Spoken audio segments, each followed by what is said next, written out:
My presentation. Oh, so you did it. Going. Okay.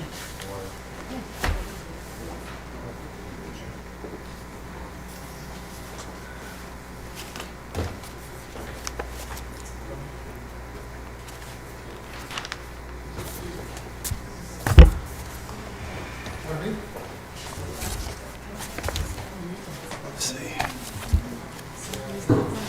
I think the cable is here. So that theoretically is on. Sounds good. Yep, all set. Yeah. And now, Heather's in the parking lot.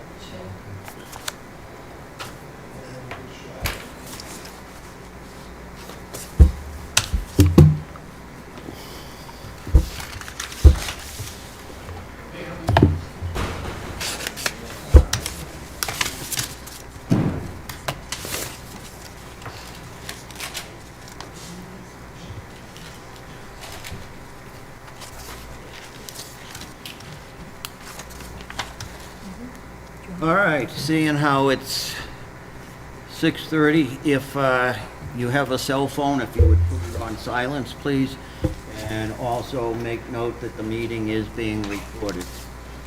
That said, I'd like to open up this public meeting of the Woburn Conservation Commission, September 25, 2025. And first on the agenda, we have an informal presentation.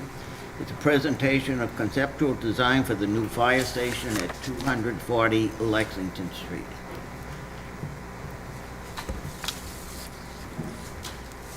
Good evening, Mr. Chairman, members of the commission. Ms. Murphy. Thank you all for the opportunity tonight to talk with you a little bit about the proposed new Woburn Fire Department Station 5 for the west side of Woburn.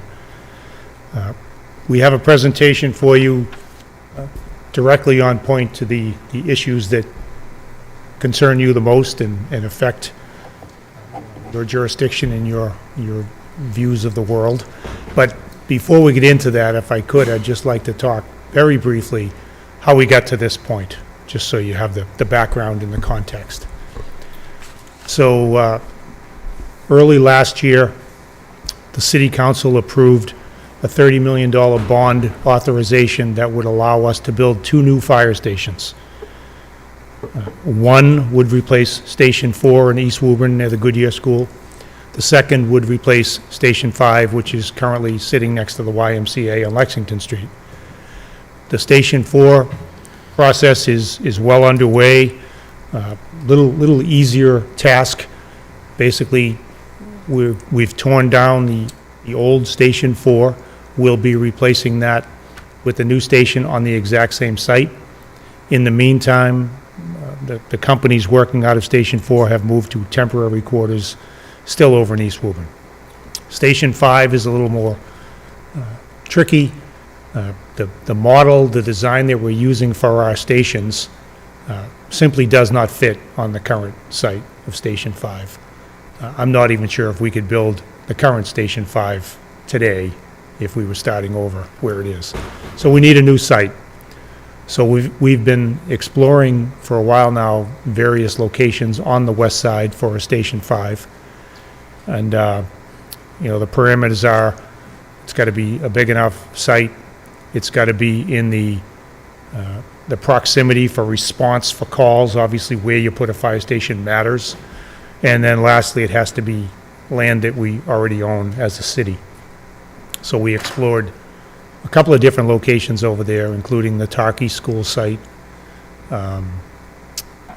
spot near the Joyce Middle School, and then another spot near Gonzalez Tennis Courts. We also explored a site at the bottom of Russell Street near Shaker Glen. For various reasons, those sites just cannot work. And the main point really, the fire chief will tell you, the main point really is the location and the response capabilities. And ideally, they would prefer to have their new Station 5 in the Four Corners. That's where the needs are, and that's the central location from which they can best respond to those needs.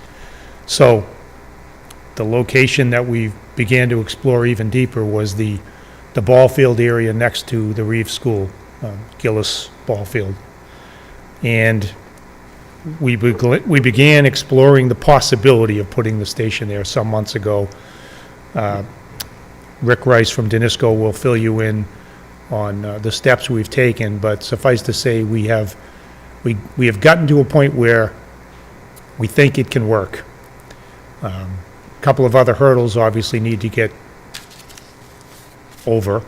I wouldn't describe you as a hurdle, but we're here tonight because this is part of the process. We'd also need to work with the school committee and the city council, but we needed to get to a point where we thought it could work before we engaged. So that's where we are now. This is the preferable site.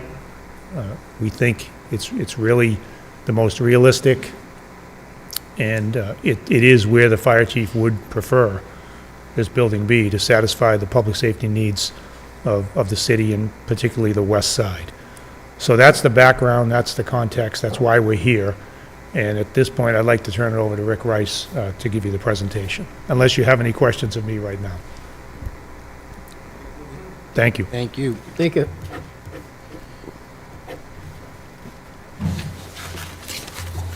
Thank you, Mayor. Thanks to the commission for extending your time for us to explain the project to you.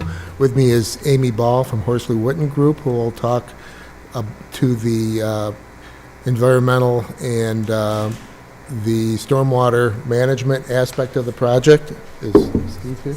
Okay. So briefly,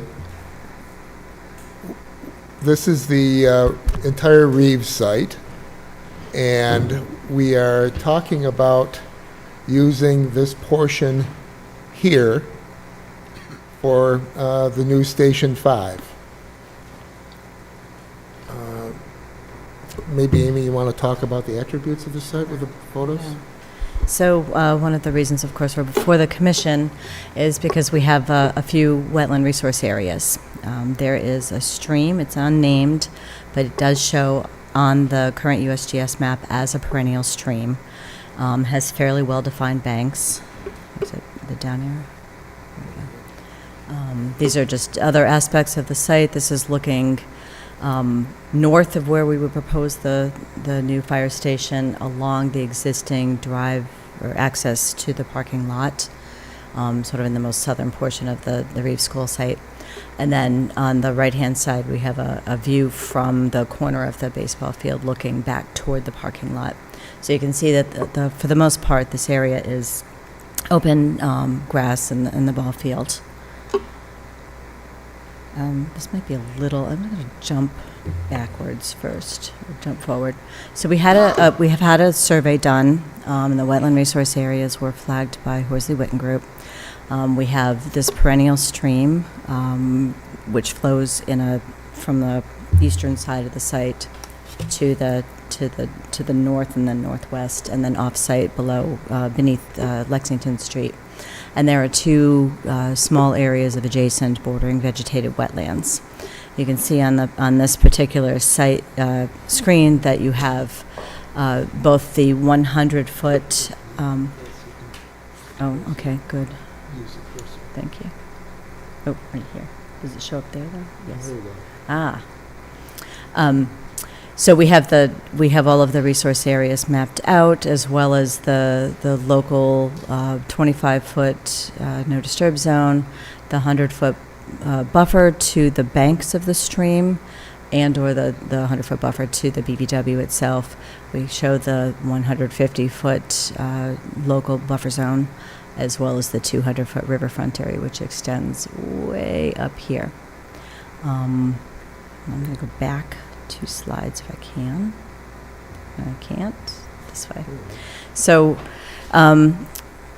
fortunately, the site actually does fall within areas of previously degraded impervious surface due to the existing drive access road, a part of the parking lot.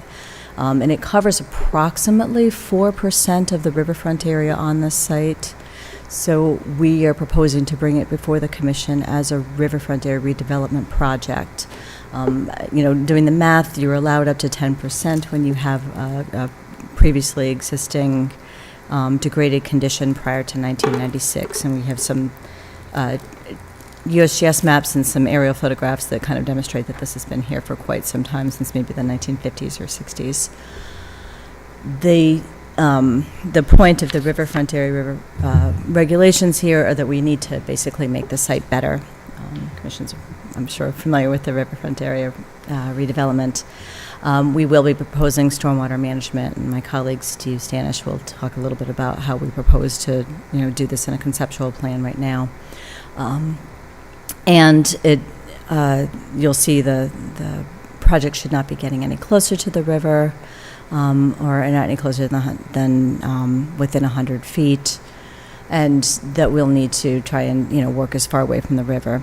With the way the configuration of the site is and the way the stream runs, basically across the entirety of it, I think for this proposal we will need to go into the provisions under F and G, where if we can't meet those provisions, that we will look to do some additional mitigation.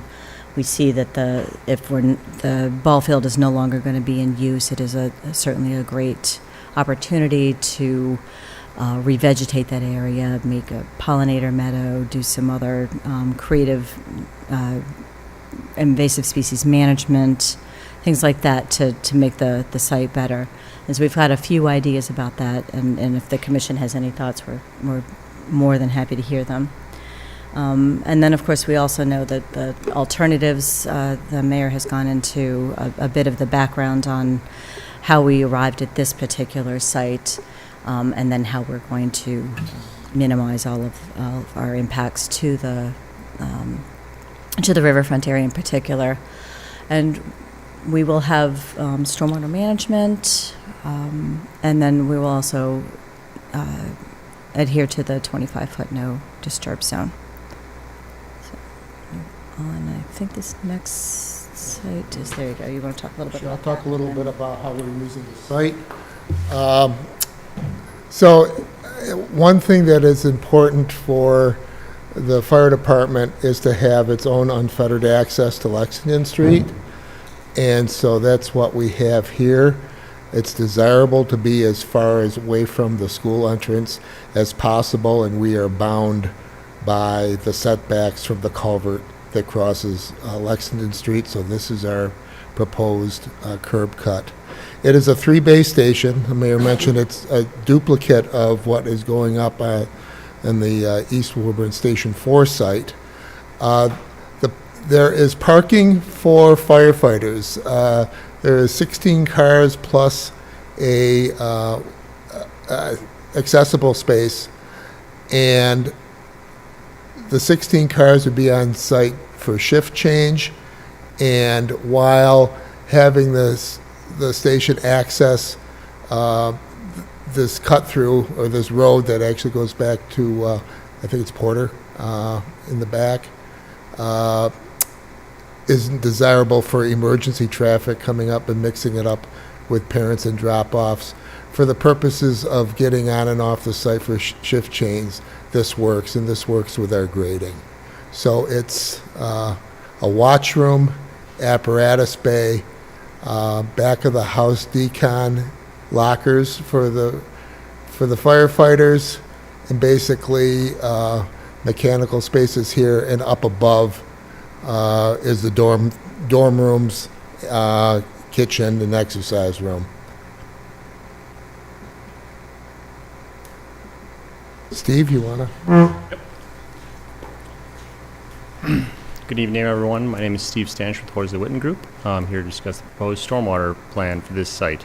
Currently, it is early within schematic design, so this is an ongoing evaluation of this site of what some of the ideas are, and I wanted to present one of them to you up on the screen here. So within this site, it is, as Amy, my colleague, has mentioned, it is a slightly degraded site that we're trying to improve upon, so our limit of disturbance is a little bigger than what you'd see on the screen here within this building, as well as impervious area. So, but with that in mind, we're trying to keep our grading on site as minimal as possible. The stormwater on site, we're trying to collect and treat all of the impervious that we're building within this site to the best of our ability. We are trying to meet the pre-development condition on site with peak runoff rates. What we're proposing on site, as you can see on screen, is 2 subsurface stormwater systems. Prior to water getting into those stormwater systems, they would be pre-treated with deep sump catch basins as well as water quality units that lead to those systems.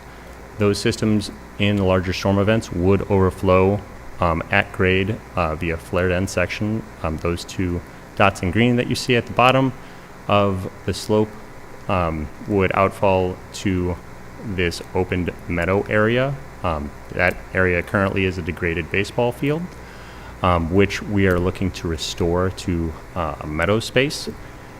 As I said earlier in this is a schematic level design, and we are evaluating other options in addition to this. Some of the options we are considering are bioretention areas or tree trenches along the sides of these driveway areas. Depending on that would be an ongoing conversation with the Conservation Commission. There are some substantial trees and utilities on site that limit locations for these things. So there are other challenges that we are going to address and try to work with on the site. Within this, I think the other items to take note of are this stream runs to a 60-inch culvert that goes underneath the front of the site and then goes across Lexington Street. All of the outfall on site that we're seeing within Stormwater System 1 and 2 drains toward that perennial stream, eventually going to that culvert. So we're trying to mitigate that runoff prior to leaving the site and leaving out that culvert as it goes underneath Lexington Street. Yep. So to give you a sense of the completed project, here it is with the new station. The opportunity for meadows in this area. The building, the driveway system, basically, emergency vehicles will come in, have to do a K-turn and back in. They will always head out, so that's what's driving the amount of pavement in the front. The apron is driven by program. It's a pretty tightly designed, functional site plan. It's a 2-story building with a stair tower to the roof to provide access. The roof area will be solar ready. This is a view from Lexington Street up. And then this is a view across the site. You're back toward the existing ball field, toward the Reeves. This crosswalk actually is existing on the site plan now at the school. And this is looking back toward the building with the Reeves driveway system to your right. And it's looking at a 2-story building, 12-foot floor to floor, 24 feet high. And our next steps, we're here tonight. We've submitted the ANRAD documents. We're hoping for a ANRAD on-site meeting to be scheduled. Looking toward ANRAD public hearing on the 9th. And as the mayor mentioned, we also need to speak with the school committee and the city council. Those are being scheduled sometime in the month of October. Assuming everything goes to our desires, in mid-November we'd submit the notice of intent application to the commission. Looking toward, I think your meetings in December are nominally the 11th and the 25th, but looking for perhaps an NOI hearing on the 11th. The intention is to actually go out to bid and start constructing this project in the spring of '26, like April, like May 26th. So that's the overall schedule. And it would be about 14 months to construct. Can I just ask, or I just want a clarification on the ANRAD on-site meeting? You're talking about just a site visit to look at the wetland delineation, am I correct? Go ahead, yeah. Thank you. We're just hoping to have a sort of an informal site visit or an opportunity for the commission to look at the Right, so- resource areas, perhaps before the 9th, if that's possible. So typically, the commission would go out and do a site visit and for the purpose of reviewing the wetland delineation. However, it's not really a meeting unless Right. we advertise it and make it a public meeting, and then everybody can show up and come to it. It's really better if it's just a site visit to look at the wetland delineation, and then the actual meeting would come back here at City Hall. Okay, yeah, that sounds Thank you. And if anybody has thoughts on that, we're certainly here this evening to maybe try and schedule something so that we can have some representative from Horsey Witten to look to join you to show you what was done in the field. You set the date. People have calendars that. Oh, calendars.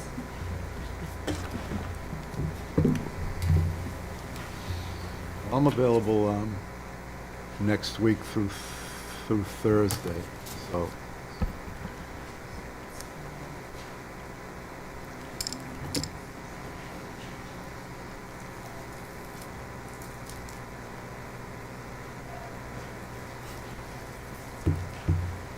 What's your availability next week? I am out of town for at least end of next week and then the week after. I'll be out of state. But as the season winds down, I'll be around more, but I've got some things going on up north. Are you Certainly available? with the availability of the majority of the commission, if you make a decision, and I can make it, I will. So I turn to the commission and you guys make a date and I'll make note of it. Next Tuesday or Wednesday? Is that what you're thinking? Tuesday or Wednesday of next week? Sounds good. Might as well get on it, right? I prefer Wednesdays work better for me, but this is a priority, so I'll I'm make, better off I'll make on it. Wednesday as well. Wednesday's great. October 1st. Yes. What time are you thinking? 5:30, we want to get it's starting to get dark soon, so. 5, If 5's possible, it's better to do on daylight, right?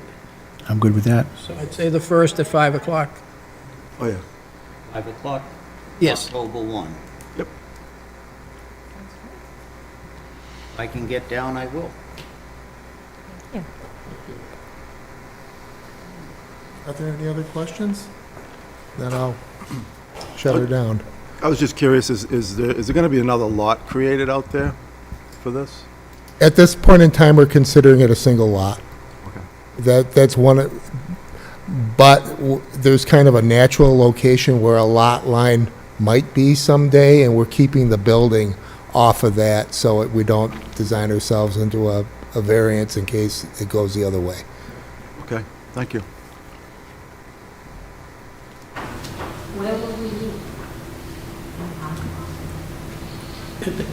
We go to the ball field, right? Yeah, there's parking there. We go right to the ball field.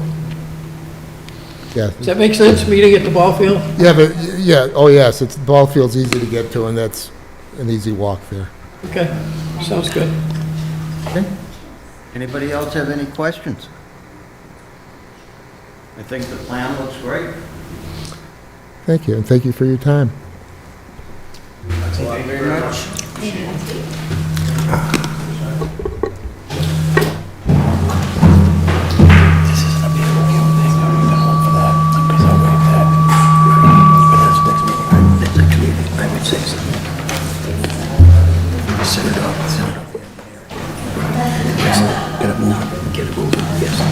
You're on the December, we'd have to do that. We would be reviewing. They're never gonna get to December, then.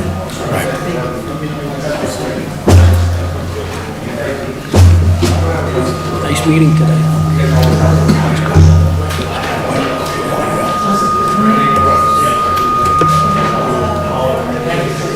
Your brother was pressing you.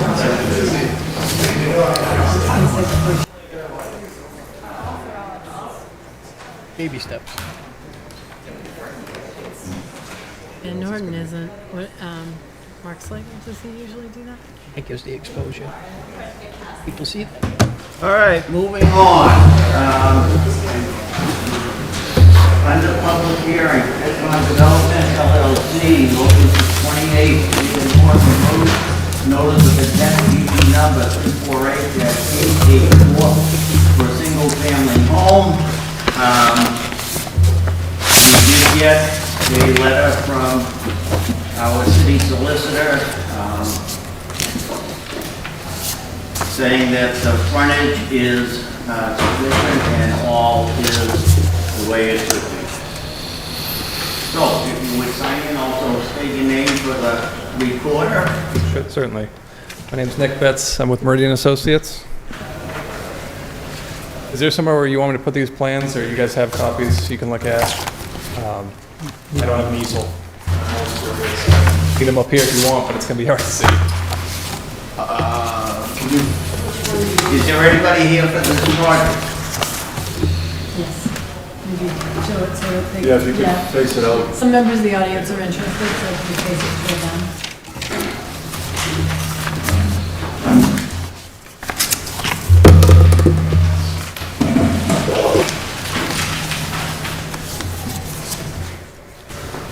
I could talk about looking at it. So we met on site. After our first meeting, we had a request to walk the wetland line that was flagged by DeRosa Environmental. I'm sorry, I just want to make sure, can everybody who wants to see the plan see it okay, or do you want to move it like more in the middle or something? Just so it's not blocked by the spectators. Thank you. So yes, we had our meeting a few weeks ago, and one of the questions that was asked was, or one of the comments was to confirm the wetland line with the wetland scientists out in the field. So a number of you and the wetland scientist, who's Mike DeRosa from DeRosa Environmental, met on site. We walked the line. We did make a minor adjustment, so the plans have been updated. There were some shifts. I think one flag shifted 8 feet, one flag shifted 10 feet. We had talked about that line in the field.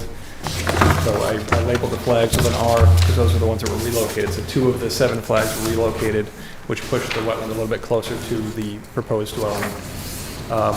Also, in that same time, we went out there and there was some area of fill that we wanted cleaned up that was kind of discussed on site. It just kind of spill over from yard waste or what have you into the wetland area. So we talked about kind of pulling that material back out of the wetlands, keeping it on site, but just allowing the wetland to kind of reestablish itself there at the similar elevation that you see the other wetland plant communities out there. So we proposed a little bit of grading in the back there. Again, this is all just in response to the request that was done in the field. And other than that, I know you guys spoke with the town about the property line issue, so that's all been squared away. So really, those are the 2 major things that we changed on the plans. We added the downspout locations on the house to show where it's going, discharging, and the total number of trees that are being taken down is 26. I added that in a little parentheses after the symbol on the legend there. Most of those trees are invasive. They're Norway maples. It's been a site that's been sitting there for 60 years, basically. So it's been a dumping ground and a breeding ground for invasive species. I don't believe there were any other comments on that or requests from the commission last time. Any questions from the commission? Any comments? Just that one about the doing a little bit more investigating of that pipe. Were you able to do anything there to see if you could find it? Yeah, so we didn't do any digging because the pipe is technically in town right away. We went all the way back and we found some engineering plans from a sewer improvement project that happened in 1965. It just showed a culvert there, a 15-inch clay culvert, just going underneath the road.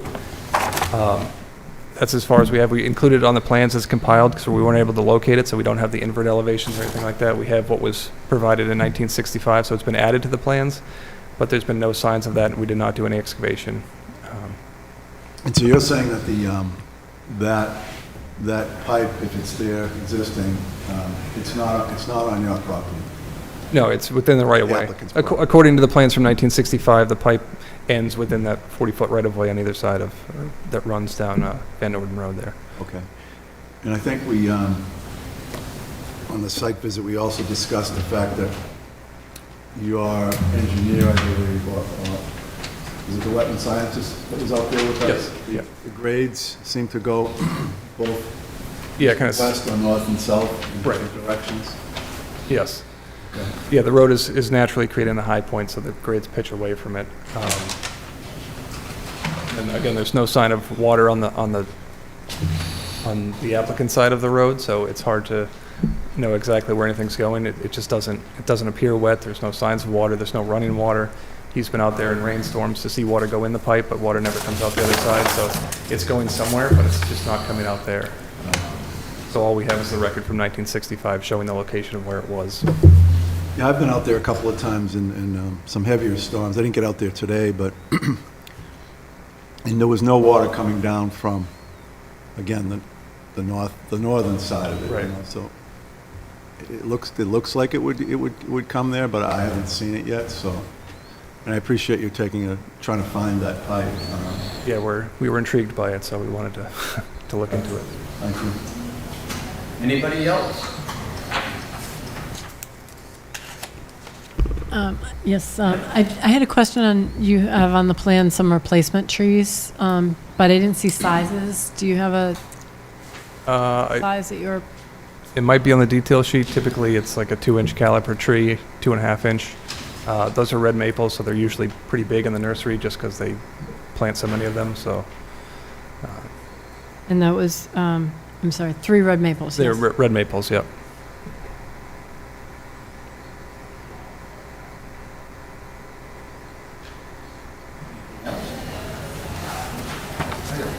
Okay.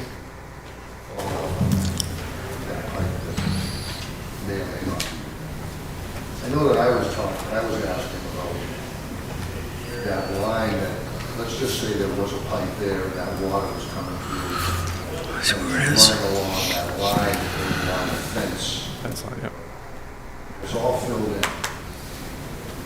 And up at there's not a head wall there, but against the road where that pipe would come up, it looks like it's all filled in. So I don't know if anyone actually dug down into that to see where the bottom was to get through all that stuff. And if so, is there any water that's actually running along that, underneath all of that? We have not done any excavation in that area, again, because the pipe isn't on the property. It's really in the town right-of-way. So we don't really want to dig in the town's right-of-way to find anything. But there's no visible signs of water as far as I know. When we've been out there, that channel is definitely a depression, but there's no signs or evidence of water coming out of the pipe. The property line is, it must be just set a little bit back from where that fence is currently. The fence is pretty much right on the property line. Right on the property line. Yeah. So that trench, if you will, or whatever that depression is with all of that stuff that's filled into it, that's your property. Yeah, there is the load spot on the side there, and then it kind of rises back up on the fence, so there's a natural depression right at the fence line that runs down. I still think that it would be worthwhile to go in and actually uncover some of that to see if you do have water that's running underneath it. Because visibly, it doesn't look like it. It would be pretty dry though. Yeah. It would not have been out there. But I would be curious to know. I think you'd want to know if there's actually water that's running underneath that might be causing some trouble into an abutter's property or in your, or potentially in your property that you're going to develop. Right. We'd certainly want to know that, yeah. I don't know, I just make that recommendation that to me, I make a recommendation that we take a peek at that. Just trying to figure out. Another shot at it. Yeah, Take a look at it, absolutely. just to confirm. Thank you. Anybody else? This is a public hearing. If there's anybody in the audience that would like to speak on the matter, or if you would step forward and sign in at the podium.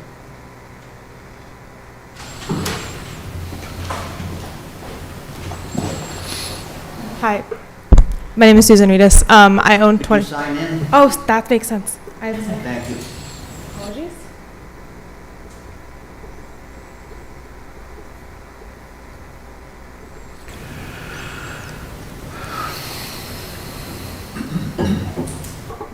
Sorry about that. So I'm the owner of 27 Harold Avenue, which is the property on the other side of the street. And I somehow missed the original notification for the hearing last time. So I guess I first wanted confirmation. It sounds like the culvert that you're talking about based on the plans is the one coming off of my property. And so then I guess, yeah, I have the same request because I have the same concern of it flooding into my yard if there is a drainage into your property. So I just wanted to voice that. And I wasn't aware it was already something being discussed on the last one, but that's why I'm here. So.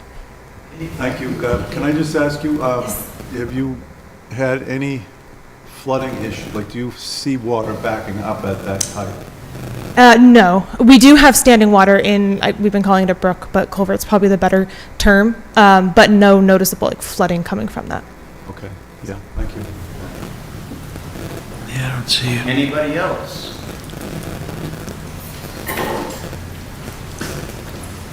Again, if you would sign in, please, and state your name for our reporter.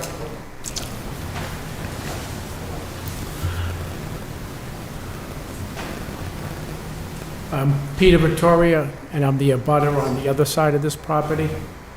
And I wasn't aware that the city solicitor, what happened with the frontage, because from one end of the street to the other, I was told there wasn't enough of land from one end of the street to the other. So if that would involve every lot, including this lot. I'm not so sure, I didn't get any notification that that land was squared away.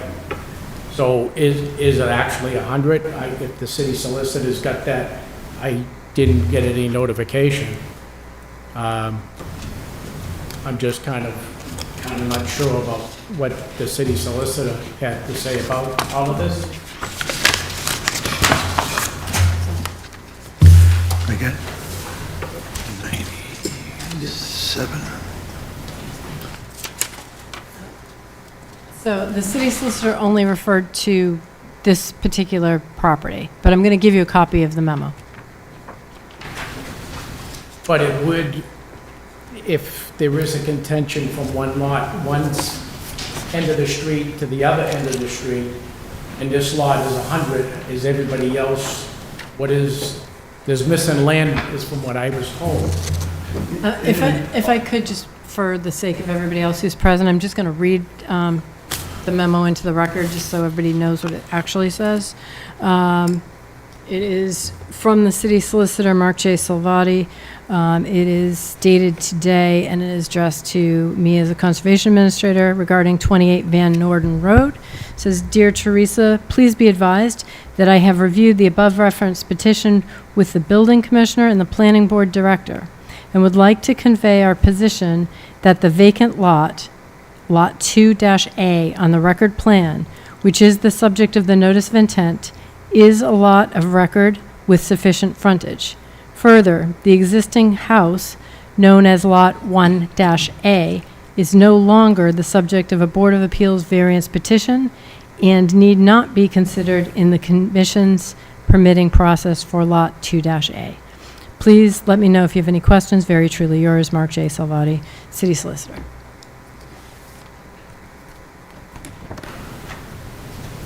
So I'm not sure what that actually So, really means with the discrepancy from every lot on that street on my side and including this lot. It only pertains to the lot that's currently before the commission. It doesn't address any of the other lots. So how can you vote on this lot if the whole street is in contention right now, from one end to the other. Can you do that? We're not looking at the whole street. We have this particular lot in front of us, and we have now been confirmed that it has sufficient frontage. So with that stated, we can now act on this petition. Peter, Thank you. if I may, Peter, just so you know, I'm just looking at the lot here. I'm looking at what was proposed. It looks like it's 28,593 square feet with 100-foot frontage, like right on the number. So that's what's before us. Okay. So it meets the requirements, and, you know, we made sure that was done through the city solicitor, and it's all been, you know, verified. So just, Because I know Just so you know. initially when it was marked off, he was on, the lot line was on my property. And I don't know if it actually got taken care of. He did say, I did see him in the neighborhood, and he did say they go by my lot line now. But I have nothing in writing that was the case. I'm just concerned about my land. Of course. And my issue of that water coming my way. And, I mean, my parents have been there, and I have been, and they bought the house back in Well, let 1968. me so- just remind you, at the last meeting, or at one of the meetings, I asked the petitioner if this project would create any more runoff than there is right now. And the answer was there will be no more runoff than there is right now. That's good to me then. And can I just ask, this proposed lot, is it all staked? So that you would know where the corners are if you thought that they were on your property, no? The lot line, it was staked and it was on my property, but I don't know, Tim was there, the guy that's developing the land, and he did tell me they were gonna go by mine, but I have nothing on record stating that those are gonna be the lines. And I know there's a contingency up on the other side of this lot, which is the existing house. There's land discrepancy going on there. I'm just confused about all this land stuff Yeah, makes sense. and how this one lot can be taken care of and nobody else has been taken care of as far as what the lot lines are and what the, I don't know that it's been taken care of. I think it's just been verified that it has the 100-foot frontage. You know what I mean? I don't think anything was done to make it that way. I think that's what exists. So, and then the other ones, as far as everything else on the street, you know, that's just not before us, and it's not our position to make any kind of judgment on that. okay. Thank you. Yep. Thank Thanks. you. look at Peter. Anybody else in the audience? Seeing none, I'll bring it back to the commission. Last opportunity for any comments. Yes, Mr. Chairman. So the plans that were submitted are stamped and signed by a professional engineer, but they're not stamped by a professional land surveyor. Can Okay. you get those stamped by a professional land surveyor? Yeah, absolutely. Yeah. Yeah, I think you guys obviously got the message about the property having the 100 feet, so we settled on that. That was something that was approved through an A&R through the planning board.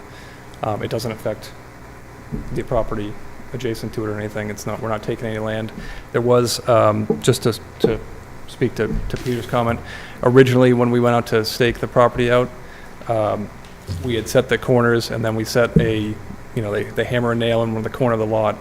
And then Peter had mentioned, oh, there was already a nail here. It was about 6 inches off of that lot line. So we went back out. The surveyors just didn't see it at the time of the survey, so we went back out to make sure we held the corner that was already staked out previously. We held that to get the 100 feet. So it was a minor error just in setting a lot corner versus finding an existing monument from 1965. So we're holding that monument. And then just to be clear for the record, the comment that I made about the no increased runoff, I said anytime that you add impervious area to a site, you're increasing the runoff. There's just nothing you can do about that. My comment was that because the drainage is currently functioning, we're not changing the drainage patterns, and that ditch intercepts water before it enters the abutter's property, which is higher. So the slope goes down to a low point in that ditch that we're talking about, and then back up to the abutter's property. So any water that is generated from the site is going to follow that ditch rather than flood over to the property. But yes, any impervious surface increases runoff of a property.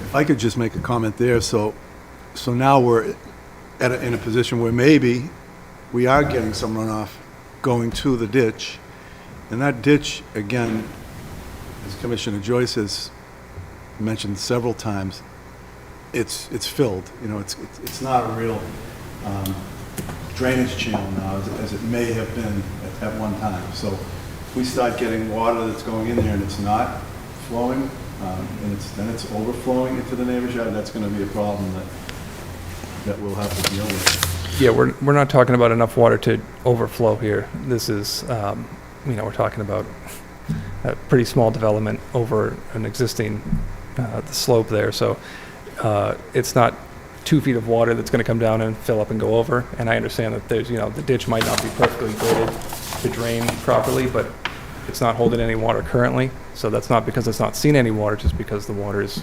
somehow either going into the ground or going down the ditch. So again, it's not a major concern for us because that's intercepting anything that's coming down the hill anyway. And all the houses uphill of that are obviously doing the same thing. So it is seeing some amount of water. Thank you. Any other questions or comments? Is it your request that we close the public hearing? It is. Chairman, move to close the public hearing. All in favor? Aye. Any opposed? Any abstentions? We have 21 days to issue an order. Thank you. Thank you. All right, next on the agenda is Presidential Ventures LLC, Locus's 8 Presidential Way, notice of 10 East number 348, 892, for a new office building, and we have a request to continue to October 9th, 2025. Chairman, I would move that we continue at the applicant's request to our October 9th, 2025 hearing. Second. All in favor? Aye. Any opposed? Any abstentions? Next on the agenda is Michael Levine, MHP Realty LLC, Locust 10 Commerce Way, notice of intent DP number 348-893. Again, if there is someone here to speak on that, if you would please identify yourself and sign in. Do you need the, please and thank you.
Awesome, thank you so much.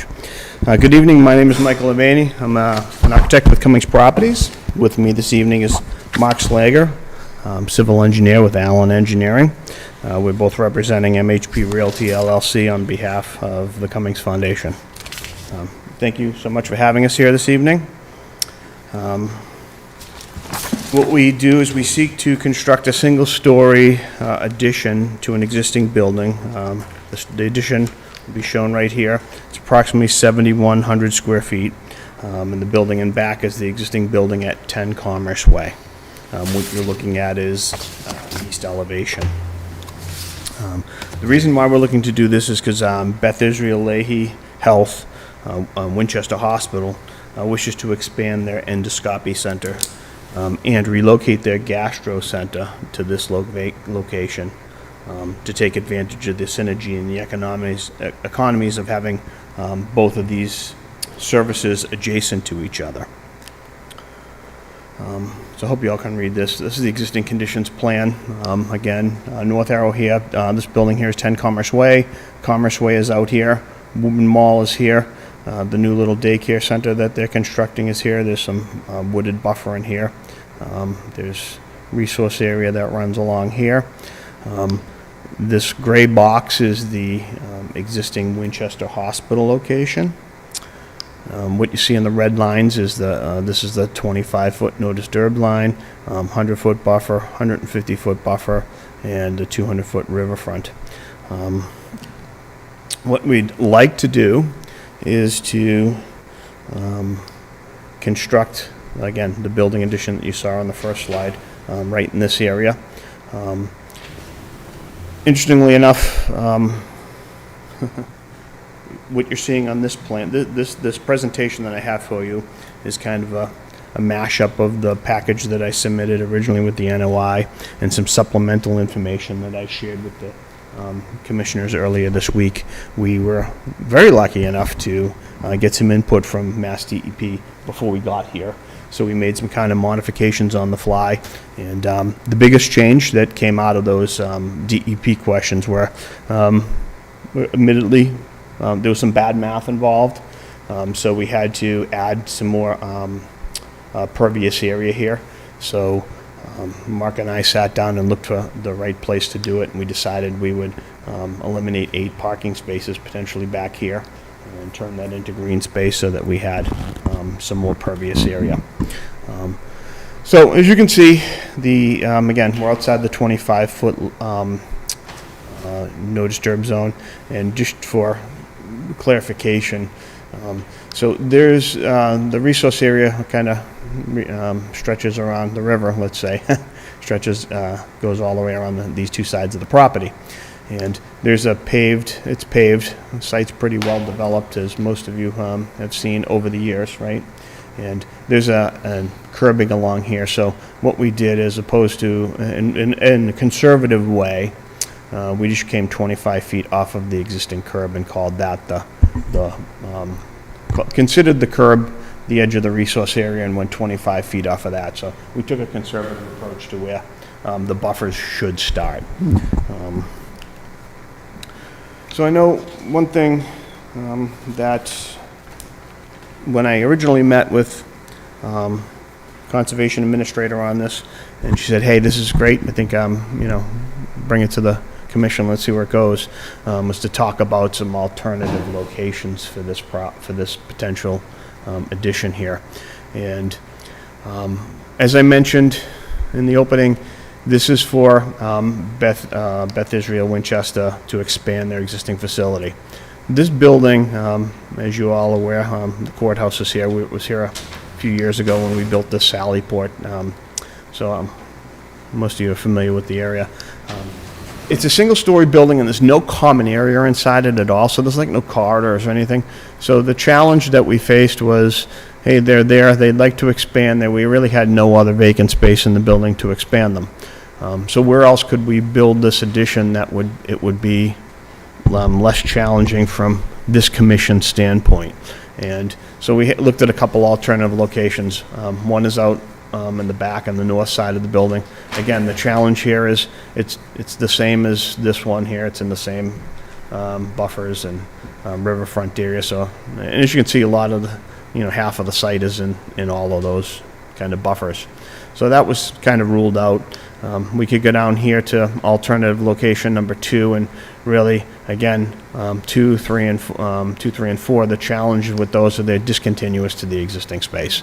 To be quite honest with you, if and they won't use the word that the mayor used, hurdle. But I will say that, and the mayor's a friend of mine, so I can say this, and I don't think he get mad at me. I don't. if this isn't something that works, if we can't work through this project won't happen, I guess is the answer, right? Because they just don't want it to be discontinuous, so hopefully that makes sense. So the next sheet here, again, this is the revised, I'm going to say the revised supplemental package that this commission received earlier this week. And the basic, the change here, the only change that happened on here was Mark added a riverfront area summary chart here.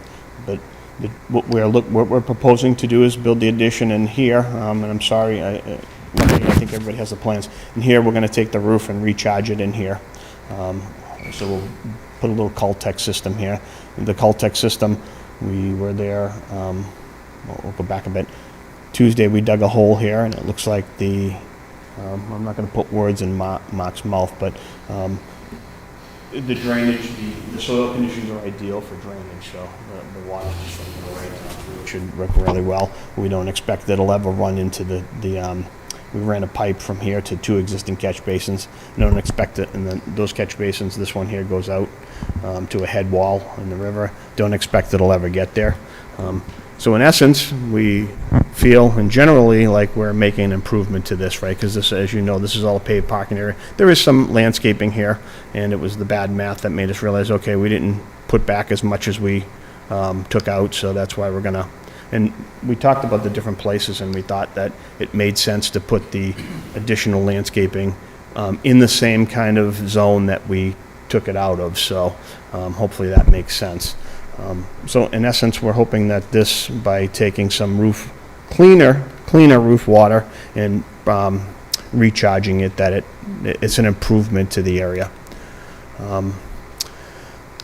Lastly, well, not lastly, but we just an erosion control plan. What we'll do is we'll put some wattles along the resource area here, just inside of the curb area here, and we'll take and put a couple of silt sacks here to protect during earth disturbing activities.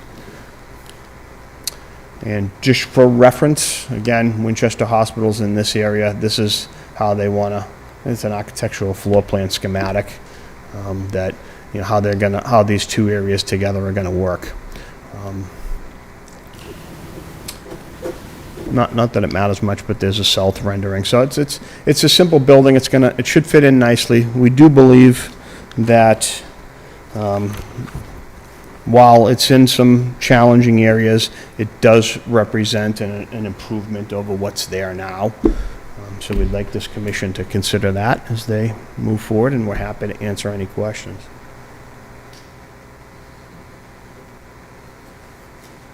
All right. Hearing none? The commission, any questions? I have a couple questions. So the test pits were done. Do we Yeah. have the results of those test pits? Do we see what you found? Seasonal high groundwater, anything like that? Was that found? Good evening, Mark Slager from Allen Engineering. I might as well sign in here. So we did the test pit right about here. Reference right in the area where Yeah, the test pit was dug to about a little over 10 feet. And the first 87 inches was medium to coarse sand. It was very easy digging. Below that, we started to hit some of the peat that underlies the whole area. So the upper 87 inches was primarily fill, but it was really good sandy fill. And it's perfect for, allowing the groundwater to infiltrate. There was water seeping in the peat layer, probably around 9 feet below grade. I'm estimating water table to be probably 8 feet below grade. Probably at the highest, it'll sit right on top of the peat layer, maybe a little bit higher than that. The area of the infiltration system is actually being raised a couple of feet. So we'll have more than enough separation between the bottom of the system and the groundwater. And we'll have no issues with infiltration. You say more than, like, you're gonna be like 4 feet above groundwater or higher or something like that? I would say maybe, probably 3 to 4 feet, yeah. DEP requires 2 feet, and we're gonna be well above that. Okay. We didn't get those test pit results, and actually, again, like you said, it's not shown on the plan where it's gonna go, but, it's gonna go where the test pit was dug. Yeah, the plan shows the Caltech system going right here. The previous plan that we got? Yeah, okay. the only thing that changed, and this was added, we added the chart. Okay, The Yeah, it goes location, right there. yeah, the location of the chamber system didn't change. okay. Yeah, that's really all I had. Thank you. Anybody else? I just have a couple of quick Questions, items if I could. First of all, I like the project. I like the fact of the 131 square foot decrease in impervious. It's all good. And in similar areas like this, I find that you've got the parking lot and the border around the back, but usually if there's signage there that says no dumping, littering, or snow disposal, it's helpful. So otherwise you get the beer can snow and everything. Do you find that? Fair enough. So, interestingly enough, about 6 months ago, I was here in front of you folks to get a certificate of completion for the work that we did back here a few years ago. I remember that. And one of the conditions of that was that we put signs up along here.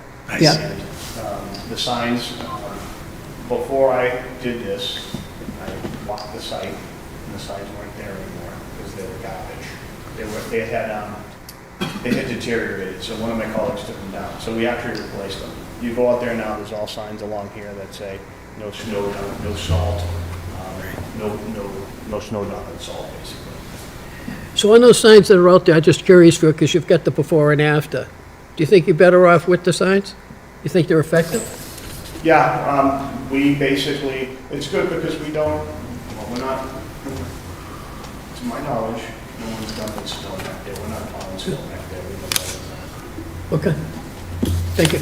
And we do our own snow plowing, so.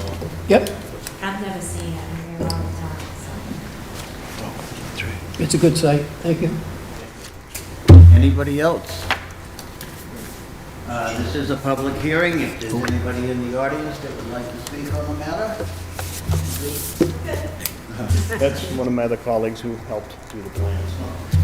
Seeing none, I'll bring it back. Jim, Jim? Maybe it's just I know that there's part of landscape. Oh, yep, good point. Can you just explain how you're going to mitigate that section with the floodplain? I read it in the plan, I saw it, I think I understand it, but can you just explain? Can I have the pointer? Yeah. Right. So this is an area. Zoom in on that? Sure. Would that be helpful if I zoom in on that? Yeah. That's fine.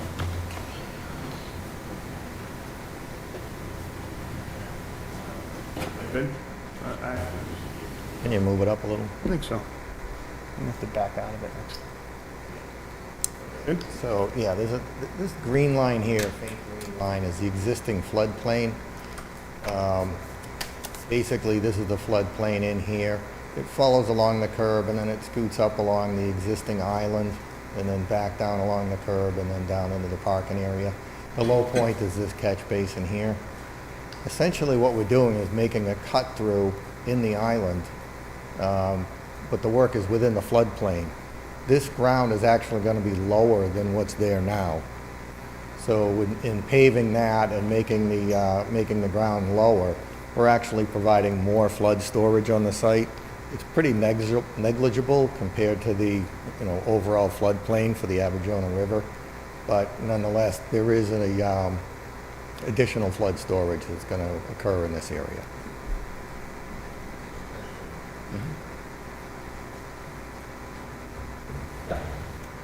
Just two questions. One is, or first of all, thank you for looking at the alternatives. Did you consider at all, just out of curiosity, going up? Was that something that you even looked at? Good question. And we've looked at that in the past. It's a challenge in an occupied building like this.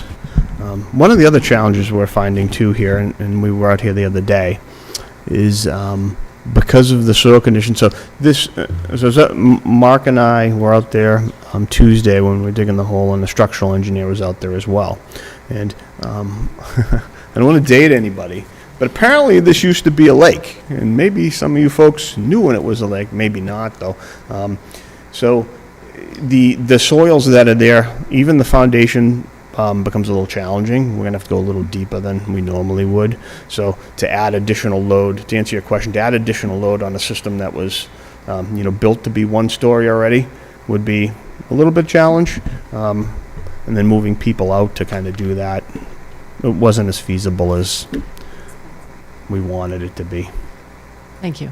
And then the other question I have, and maybe it's on a plan somewhere, but do you have designated snow storage areas out on site, and or do you truck snow off site, or how is that dealt with? No, typically, so it's funny. I remembered after I submitted this package. Hold on, did I actually add that note? No, I didn't. Okay. After I submitted this package to this board, I realized I didn't really address that. And I put it on the, because this is going for special permit as well, so I put a note on the special permit. So basically, we use the islands as snow storage, and we use some of these outside parking spaces anywhere. We try not to keep it obvious there. We push it out. We just push it into island areas and parking spaces that are not used. The good thing about this site is actually, part of it is, and again, we didn't develop it was developed in 1982, but there is good enough parking spaces here that we can actually leave it on the parking and not disadvantage the building. But typically we'll push it like here. This is an area that gets used kind of more often, so everything will wind up on those islands. But not in floodplain. Not in the floodplain? Right, you're not storing snow in floodplain. No. Oh, thank you. Nothing gets pushed into the resource area.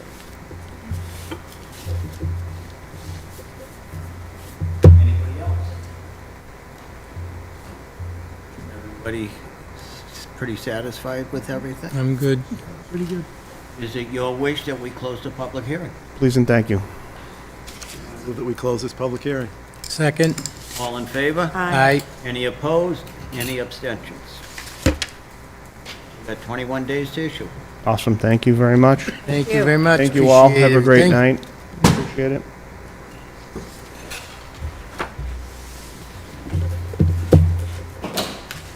All right, next on the agenda, under order of conditions, we have the issuance of Scott Berkey, Locus's 4th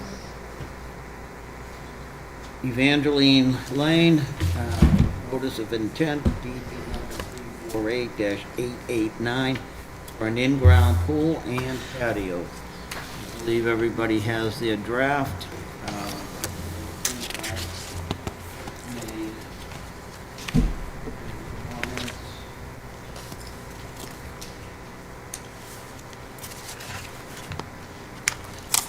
Any discussion, any additions, any edits? Chairman, I move that we issue the order of conditions as drafted. Second. All in favor? Aye. Any opposed? Any abstentions?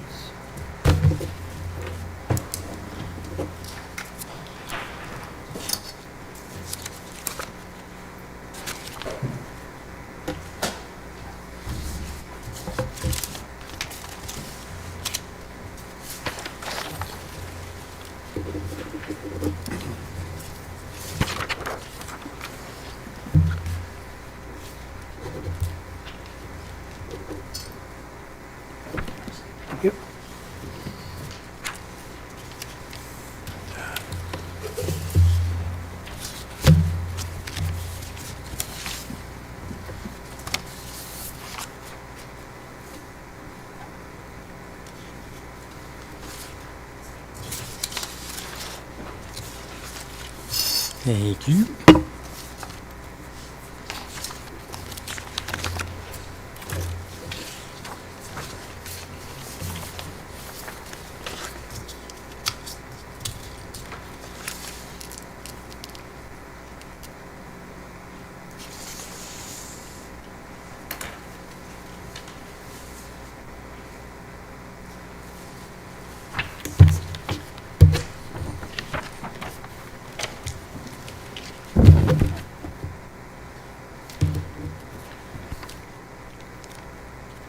right, moving on to business items.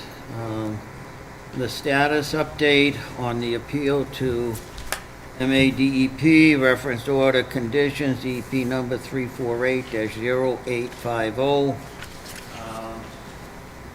Teresa? Yes, so, the Department of Environmental Protection and the Conservation Commission jointly received, a request to allow tree removal of 7 trees, at 73 Central Street. DEP responded to say that there was, because there was still, an appeal happening, that they couldn't really act on that request until the appeal was resolved. Subsequently, the applicant withdrew the appeal. Early this evening, I received a letter from DEP. I think you all have it. I'm not sure. Yep. Do you? Okay, good. So I received a letter from DEP, which in essence accepts the appeal. Accepts the withdrawal of the appeal. And that means that the commission's denial order of conditions is now final. So the question of there's an outstanding appeal is off the table at the moment. Now, also in the letter from DEP, it does say, as such, and I'm just summarizing a bit, with the withdrawal, as such, Mass DEP hereby dismisses this appeal. The order of conditions denial issued by the Woburn Conservation Commission on May 12, 2023 serves as the final order of conditions. Please be advised that any work on this property may require a determination of applicability or an order of conditions from the Woburn Conservation Commission. So that then brings it back to, there is a request to remove 7 trees on the property. So I would ask the commission for the opinion of the commission as to what mechanism by which to consider that request. Well, I would, having just read this, I would recommend that we do at least an RDA, only because when we had the notice of intent process, we had some neighbors or butters that were concerned, and if under our ordinances, an RDA would require a butter notification, so they would be informed that they are asking for trees to come down off of these 2 properties, and give the abutters a chance to have their say. I know we usually put the RDAs under public hearings, but as I have mentioned before in meetings, RDAs do not have to be under a public hearing, so we could do it under business. But because of the sensitivity of the matter, either way, I would allow audience input if they indeed showed up, and that way they would have a voice. So, I guess that's up for discussion. I'm good with, going with the IDA, and obviously we'll set up a site walk and. Yeah. So can I just ask why, just because it's just to remove trees, why does it have to be an RDA when other people want to remove trees? We don't do that. I'm sorry? Why are you suggesting that when other people just want to remove trees, we don't do that? Well, if we just Just- did I'm it just trying to the understand. typical way, Okay. the abutters that had interest, and one of them specifically had interest in the trees that they wanted to cut down to do the house. And this would be a way of letting those people know that had interest in the project the first time, to get them back on track, and if they want to come to the meeting, they can. Otherwise, if we do it under like a business item, it doesn't have to be advertised. And in our ordinance, if we do an RDA, it has to be notified in the paper as well as letting them know through the abutters process. Yep.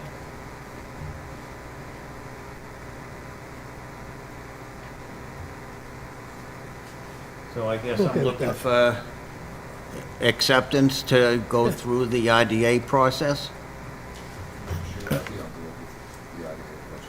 I think it's also cleaner where those trees would have been removed under the previous notice of intent that the commission denied. So it takes away any ambiguity if the commission approves it Okay, formally as opposed to just kind of a vote and then it might get, so it's more for us.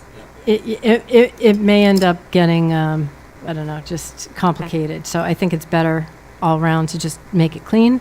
So I can let them know that. That's fine. We also did receive, on to item B, we received a request separately for permission to remove one tree at 77 Central Street. That was not subject to the previous order, so that, I think, is a cleaner one. And I would suggest the commission maybe do a site visit out there. We also have tree requests to remove 3 trees at 30 Hart Street. So another site visit. So we're looking at 77 Central, 30 Hart. And then 316 New Boston Street has made a request to remove erosion controls and stop inspections. So I think that might be a site that commission members might want to visit as well. Mr. Chairman, if I may? Yep. I'd object only because I think we're setting a bad precedent. I know we have history on this, and we know the prior neighbors had issues regarding that lot, but if we start doing RDAs, I mean, why this one and not 77? Why this one and not 316? I just, it's my only opinion. I know, the board votes on it, but that's my reason. I wouldn't. Well, I just feel like we do site walks for trees all the time. That's why I kind of asked. And Can I agree. respond to that? And that would be my argument. If we're gonna start doing RDAs on every tree, then. I don't think. So can I respond to that? RDAs, May I respond to that? So there's 2 different things about this particular one. One is that currently, there's a final order of conditions that actually denies that work. So I'm concerned about that. But the other issue with that site is it's riverfront. Those trees are in the inner riparian zone. I don't believe that's true with 77 Central, but if the commission goes out and does a site visit and says we think there should be a filing for that, then the commission can certainly say that. 30 Hart Street is also not riverfront, although it may be in land subject to flooding. It is. So I'm quite sure it is. So that is another one that if the commission goes out and does a site visit, the commission can certainly say, we think there should be a filing. So I don't think that scheduling site visits for these is necessarily saying they don't have to file. However, if the commission tells me that they want people to file for those, I'd be happy to give that message back. It's just my opinion. Thank you.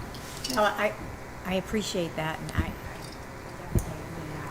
But I forgot about the whole history, because that was a while ago, but I totally remember that, so. I agree. So those trees fall within the 100-foot riverfront? The inner riparian zone, yes.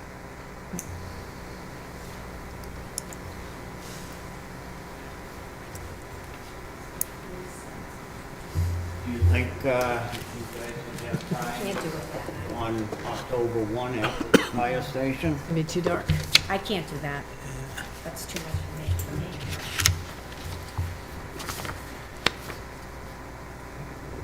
Again, I'm going to be out of state, not a lot, but more than usual in October.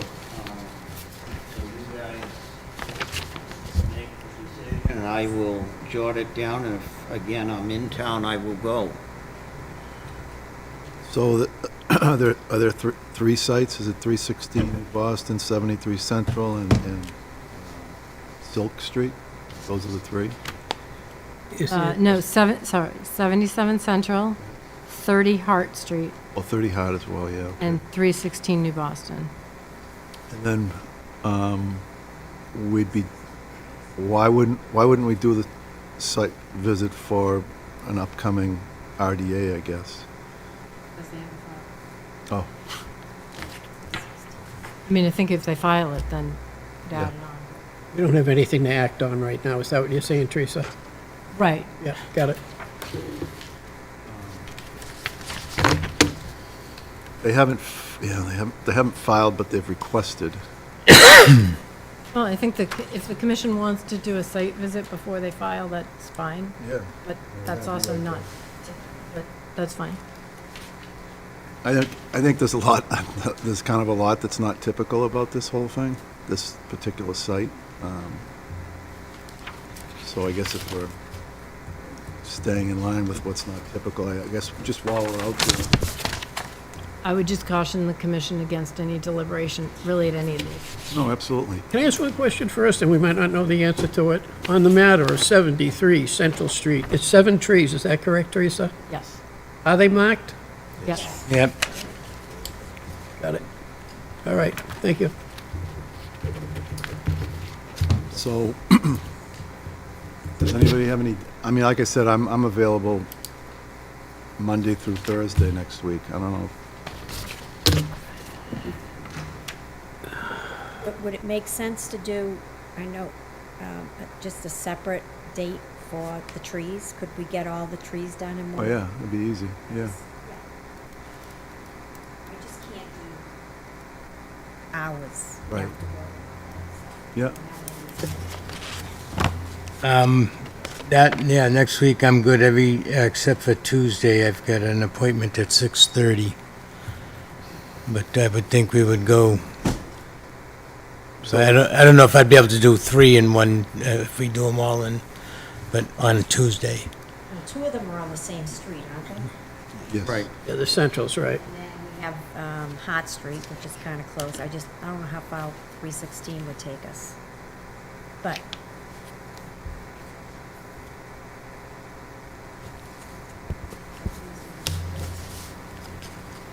I'm sorry, Pauline, did you say Tuesday's good? oh, John said Tuesdays. Tuesday's a little rushed for me. I got a What 6, about Thursday, 6:30. the 2nd? I'm good for that. I can do the 2nd. I can do the 2nd. You think we could do like 5? Just to get it all done. 5's about the only, Okay, then we'll I do mean, 5. I might be able to, if I get right out at 4:30, I might be able to make 4:45. It just depends on when I get out of work. All right, well, Tuesday, the Thursday, the Thursday. 2nd. Thursday, second at 4:30. Yes. second, Yes. And we're going 30. to Where's the first 3. place, Mr. Lunas? Where would you say the first place up? What would be, I'd go to Central first. You've Central got 2 first? sites right there. Yep, Start at 77. yep. 77, 77 and 73. 73, 30 Hart. Did you say 77 Central to start? first, okay. Thank you. And then New Boston.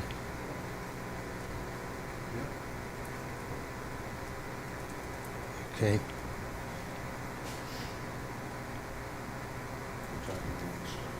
Four thirty. So remember, that's East Woburn, so. So, Allow for that island traffic. Yeah, we should probably, after Central, go to 316 New Boston and then to Hart. Yeah. Yeah, because that makes sense.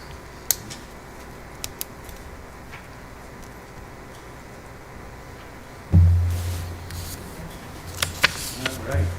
Everybody square with that?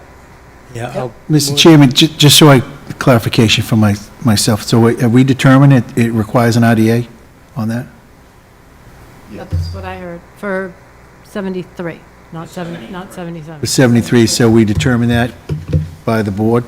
Can you just note? Before we even look, or Yes, I mean, I think we decided for the reasons Teresa gave as far as the previous denial and what DEP's comments are. Okay. We should either consider it as a Can you just please note my objection for the record? Or should we take a vote? And then you Sure, can do a vote. do a vote. That's the easiest way to do it, then you can say nay. move to require an RDA for the removal of the 7 trees at 73 Central Street. In favor? Aye. Any opposed? Oppose? Any abstentions? So even though we're requiring that, we're still going to do a sidewalk? Yeah, because they made the request. Yep, you know. And the trees are marked. yep. There you go. Again, we denied the project, and in that denial, Yeah, I we understand. denied trees Yep. coming down, Yep. and now they're asking for trees to come down. Yep, So I that think makes that's the sense. cleanest, as Teresa used, way to do it. And I will let them know so they can get that paperwork in, Right. so it won't delay too much. All right, next on the agenda is a discussion on whether to advertise and hold a hearing to consider a request to amend the order of condition for 7 Crossman Road, DEP number 348-0886. Good evening, Mr. Chairman and members of the commission. Oh. Slager from Allen Engineering. Just, sorry to cut you off. I don't want to get into the specifics of the request, but I do know the commission would like an explanation as to why I believe it shouldn't require a public hearing. So I would offer the following. I would just ask that, you're speaking at the discretion of the chair, so I just want to make sure the chair is, okay. Okay. Okay, so the first public hearing, or the public hearing was held on July 25th. Prior to that, I sent out notices to everyone that was abutting the property, which included the condominium association. Sent out close to 135 notices. Cost close to $900 in postage. Took many, many hours to sort through them, and I'm sure Teresa and her staff had to sort through all of the receipts and everything. When the hearing came, not one person showed up to talk about the hearing. So I don't think anyone was really concerned about the matter. Secondly, what I'm requesting is merely a clarification based on the definition of structure, permanent versus not permanent. And then going back to the public hearing, when I left the hearing, it was my impression that the shed and the stairs and the landing that were going to be within the drainage easement was going to be approved. And that anybody that was here that evening would have also gone home with the same impression. It wasn't until I received the order of conditions that I realized that the commission reviewed prior orders and felt that the safest way to proceed would be to deny any work within the drainage easement. But after the public hearing, it was not clear that that was the wish of the commission. So that if I go back now and request the reconsideration, we're reconsidering what everyone thought was going to be approved in the first place anyway. And then lastly, what I'm proposing is actually less work in the drainage easement than one was originally proposed, and less work that anybody else who was here that evening would be expecting to occur within that drainage easement. So for those reasons, I don't think it warrants notifying the 135 abutters at a cost of close to $900 and spending 10 hours sorting through postage and preparing notices and all that, just so nobody can show up. In fact, after the hearing, I received close to 50 of those envelopes back at my office. So there was quite a few of them that didn't even get collected. And then the ones that did get collected, they probably just got thrown away and ignored.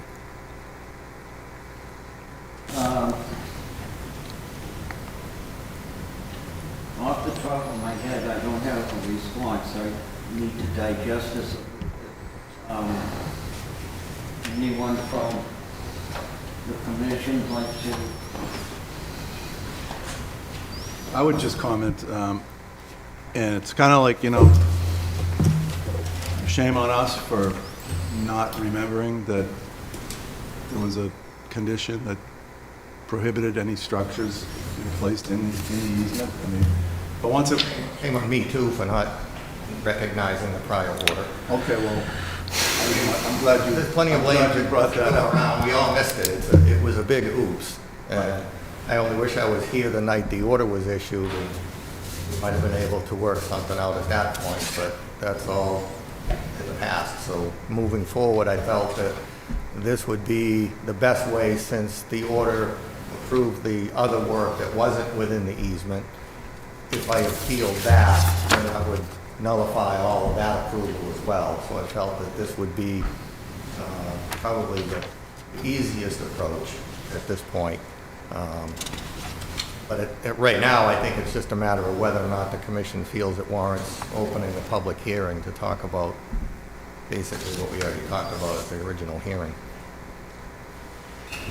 Yeah, like you say, I mean, if you had, maybe if you had noticed that condition, that you may have brought that up at the time. But again, I mean, it's, to me, we didn't want any structures in that easement. And again, now thinking back on it, there was a reason why, and it shouldn't matter that we missed it, and you know, we were going to allow it. Well, I think it does matter because of the request that I put forth to you guys, that I don't know if we should really be discussing it until we make a determination as to whether or not the commission needs to do it in a public hearing, but I'll be happy to discuss it right now. Mr. Chairman, so just to remind everybody, on April 25th of this year, the commission issued a certificate of compliance for the previous project on at 7 Crossman. It did so with ongoing conditions, and it cited conditions number 100 to 110. And going back to that order, condition number 106, which is in that range, states, "No structures shall be built within the drainage easement shown on the plans referenced herein. This condition shall remain in effect in perpetuity and shall not expire with the issuance of a certificate of compliance." So it was in the original order. It was also codified in the certificate of compliance issued by the commission.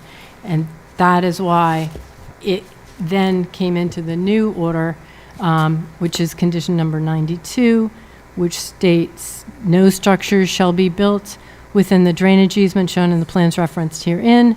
This condition shall remain in effect in perpetuity and shall not expire with the issuance of a certificate of compliance." Essentially the same. Right, yeah, I realized, looking back on it, it was in both, there were actually 2 prior orders of conditions on this lot, in both of those, and it was in the certificate of compliance as well. But what we're asking for is a reconsideration of that, because when I guess when I originally looked at this, I was looking at structures like, okay, well, we don't want anyone to put a pool in there, we don't want to have, you know, an accessory dwelling unit down there, we just want to have it open. And the reason the drainage area is as large as it is because it's designed to collect all of the surface runoff from the lots as well and channel that down into the drainage system. There's a yard drain and drainage system, so that all of that will go into the infiltration system. So when I was looking at structures, I was thinking of these massive things. I wasn't thinking of stairways, because normally you would want a stairway to go from the upper to the lower without having to go all the way around down through the easement outside the retaining wall. So, yeah, I mean, shame on me for missing it and not discussing it in detail at the last hearing. But I'm asking for the opportunity to do that now so we can have an open discussion as to what the intent of the easement was, what are the restrictions within the easement? What am I proposing? And will that really have an adverse impact on the easement itself? And while it will still uphold the intent of the easement and the intent of the commission's conditions, because the commission, as far as I'm concerned, the commission did that to preserve the integrity of the easement. And what I'm proposing will still preserve the integrity of the easement, the purpose and the intent of the easement. And also to remind the commission that the purpose, the easement was granted to the homeowners association, which right now consists of only the subject property. So they own the easement and they control it, and they have restrictions on what they can do, but they're the only ones that they have to answer to, too, within certain limitations, obviously. So what I'm proposing is to just build a tool shed for them to put some yard equipment in. It's going to be raised up on blocks so that water can still flow underneath it. And then on the plan that I showed, I eliminated the lower deck and pulled back the upper deck, and all I show is just some stairways going down parallel to the wall so they can get from the upper deck down into the area and then access the shed. So it's actually less work than what was originally proposed. And I understand the commission's feeling and your feeling about no structures within the easement, but I think if you look at the intent of the easement... Mr. Chairman, can I? So I think that the language is very clear. I can also say that the new owner of the property was aware of that and did have a copy of the order of conditions and a copy of the certificate of compliance and was made aware of that condition prior to buying the property. I'm not, there's no disputing that. So I will say to the commission, if the commission thinks or feels that it's warranted to consider changing that condition that previously was in perpetuity, the only way to do that is through a public hearing process. I don't think that you can do that in an informal discussion. I don't know that I think the commission should be changing conditions that they've put in perpetuity. I do think it's a lesson to all of us to pay attention to the conditions that are in perpetuity, to make sure that everybody understands what that means. But I wouldn't advise the commission to hold a hearing on it. I don't think that there's any obligation for the commission to amend the order. Having said that, if it's the will of the commission to do so, I do think it has to be a public hearing process. I would agree that if the commission in discussion thinks that we can amend it, it should definitely be done in a public hearing. But I would tend to agree with Teresa now that I have refreshed my mind and know exactly what this all stemmed from. And I think at the time that it was brought to our attention that we had missed that we all pretty much agreed that we should stick to the original order of conditions. And that would be my suggestion as well. So it's open for discussion, folks. So who we open up You all had to? Go ahead, Mark, go ahead. Have you all had a chance to read my request, proposed language? I'm not trying to eliminate the condition altogether. I just wanted to provide an ability to construct some movable structures down in the area that won't impact the integrity of the drainage system. Right.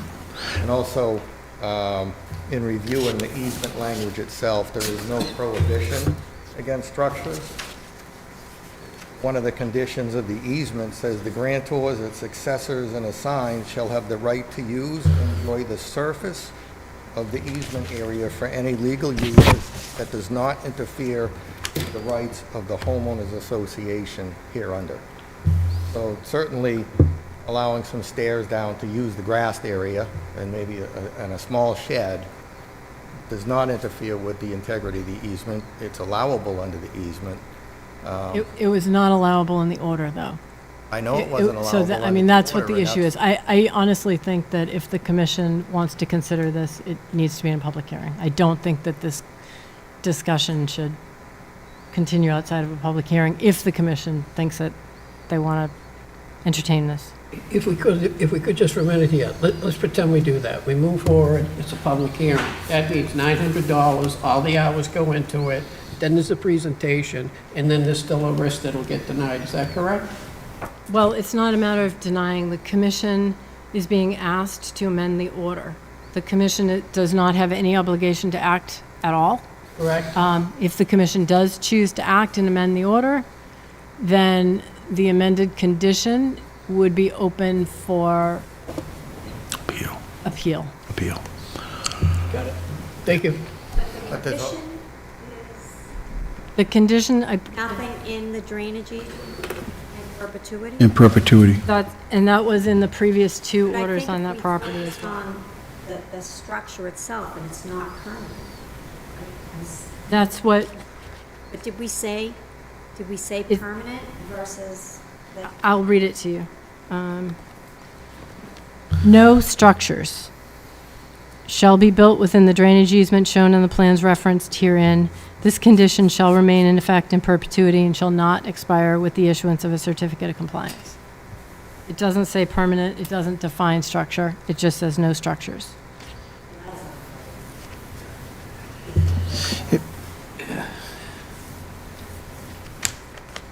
So, back to Malone's point, if we go forward with a public hearing and we spend the money and the hours and notifications and all of that, there's still a chance the commission could say no. That was my point. There is, And you're wasting all your time. Right?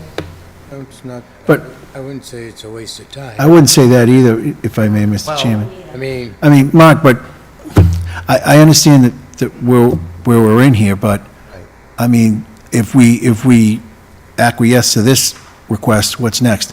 A swing set? A golf, a putting green? I mean, where does it end? So that's my concern. I have to agree with Teresa on this. I think if we're going to change it, it's going to have to require a public hearing. That's just my opinion. I'm just one vote, but. That's fine.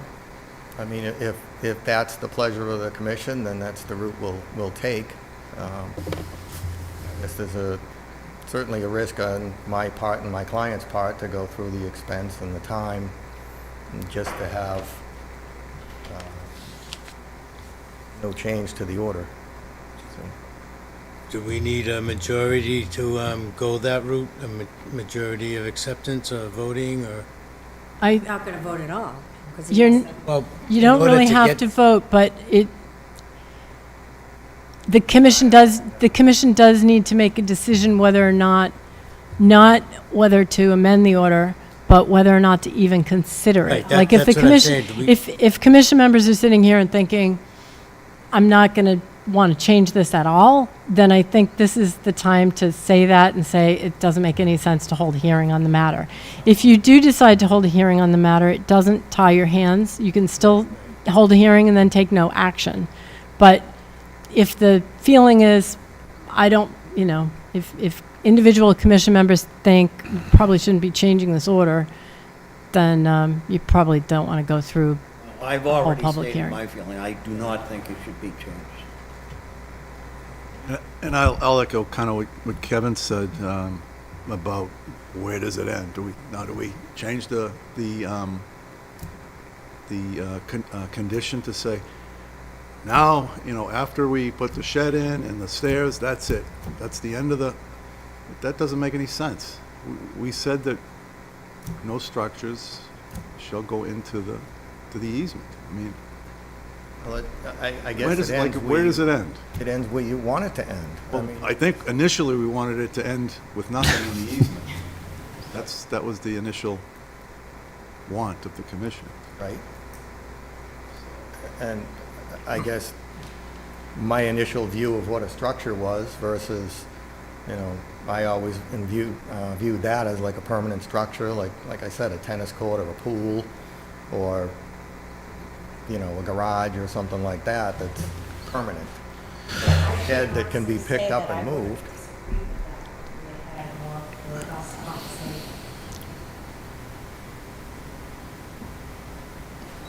And that might be something that we could do in a public hearing. to determine that, but.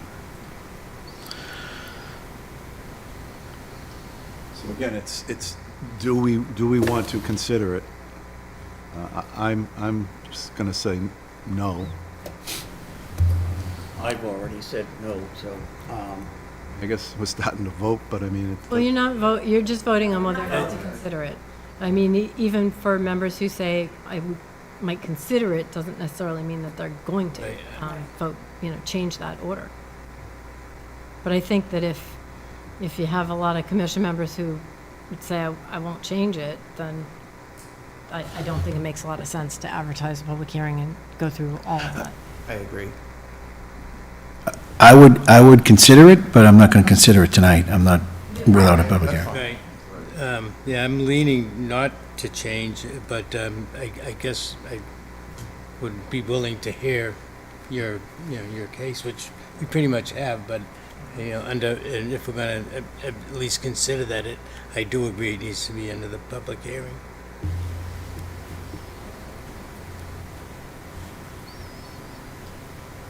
I guess what I'm hearing is, the ball's in your court. If you want to request a public hearing, you certainly have the ability to do that, and then take your chances with the outcome. Would the vote as to whether or not it should require a public hearing? I'm sorry?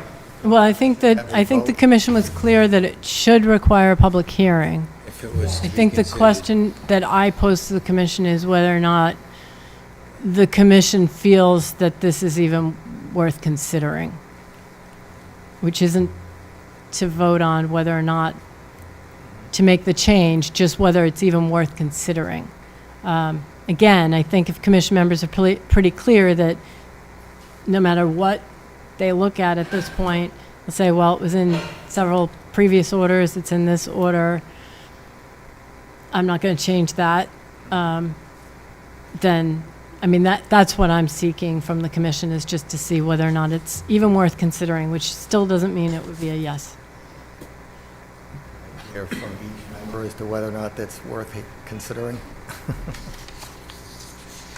I'm sorry, what was it? Could I hear which member could I get a vote on which members feel it's worth considering? I'll start. I'd look to consider it, yet you have to, sway. I'm not asking for a commitment other than whether or not it's worth considering. I'd consider it. I'd consider it. Gary? Me, no. John? I would consider it, but I'm leaning to not change the existing. Pauline? And Jim? So I'll consider it, but I am leaning towards the no. All right, all I can ask. Thank you. Well, thank you. Thank you. Thank you, Mark. I'm sorry, before you leave, I'm really unclear on whether I should be sending out a legal notice. I'll let you know. So I have to talk to Then you'll be in touch with me. Yeah, In the if office. I'm going to file a notice of intent or a request for an amendment. Well, you actually did, I think you did file a request for an amendment. You just didn't notify butters, and we didn't do a legal notice, I think.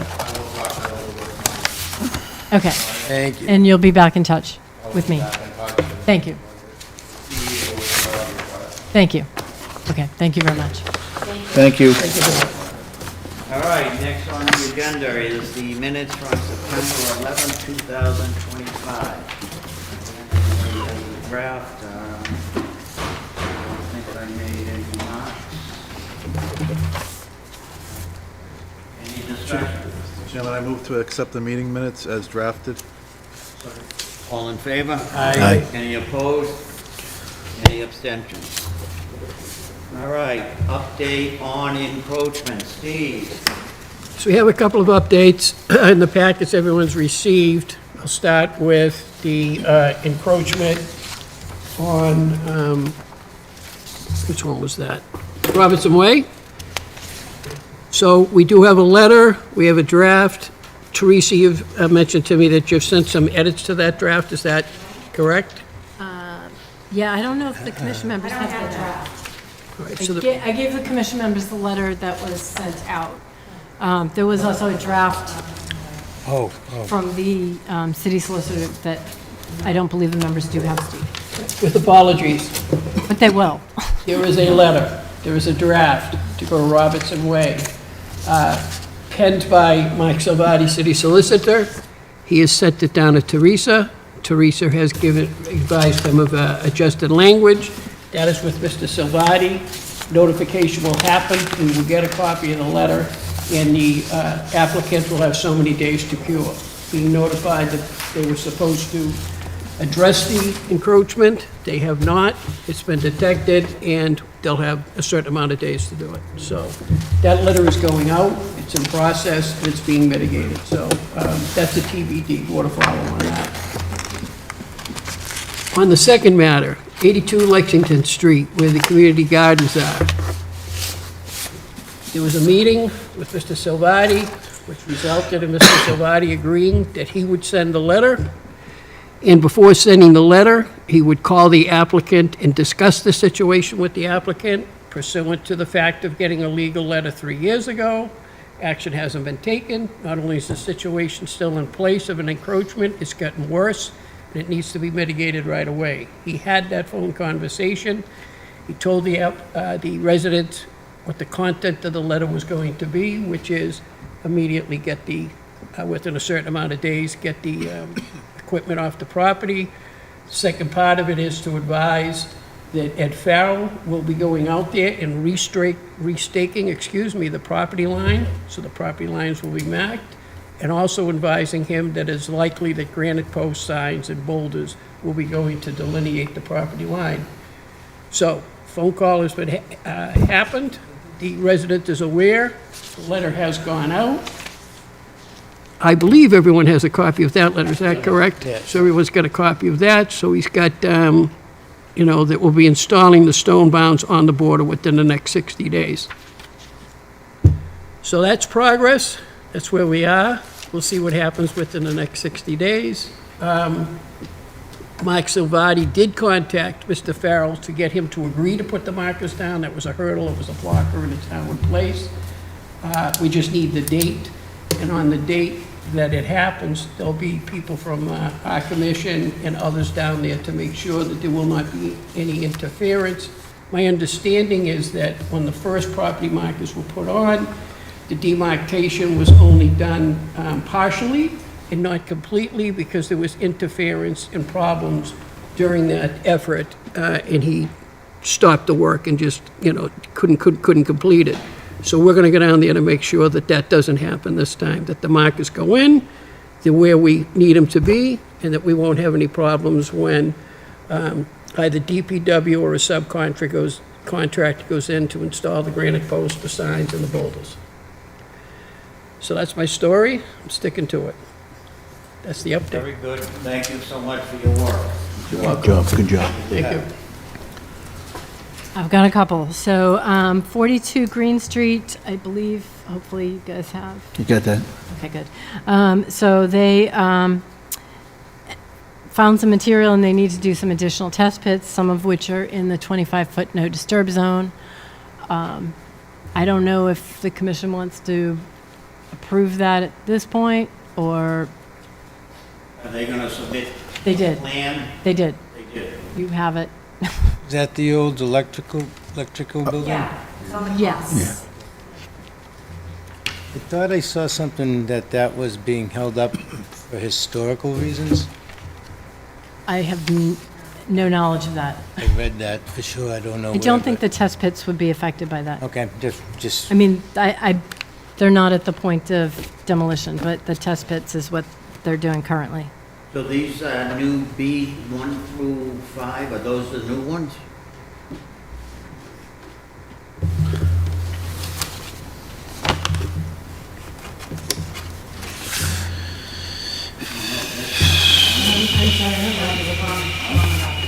yeah, we had so many. One is TRC. I think it's,